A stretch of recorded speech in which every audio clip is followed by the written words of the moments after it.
Hello everyone, আজকে আমরা যাচ্ছি আমার ভাসুরের বাড়িতে।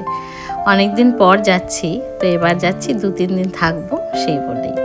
প্রত্যেকবারই বাইকে বা গাড়িতে করে যাই, তো আজকে এবার নতুন এক্সপিরিয়েন্স করব, আমরা ট্রেনে করে যাব। তো আমরা চলে এসেছি তুফানগঞ্জ স্টেশনে। তো আমার মেয়ে এখানে এসে খুব খুশি, ও ট্রেনে যাবে জন্য খুব খুশি, কারণ সবসময় তো গাড়িতেই যায় বা বাইকেই যায়।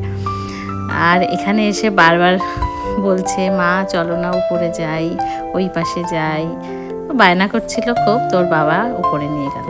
তো আমাদের ট্রেন চলে এসছে, আমরা এখন ট্রেনে উঠবো। এখান থেকে 1 ঘন্টা লাগে আমার ভাসুরের বাড়িতে ট্রেনে করে।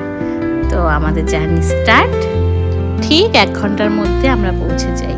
তো স্টেশন থেকে একটু হাঁটা পথে, তো আমরা হাঁটা পথে পৌঁছে গেলাম। আজকের জন্য এইটুকুই। নেক্সট ভিডিওতে দেখাবো আমরা কোথায় এসেছি।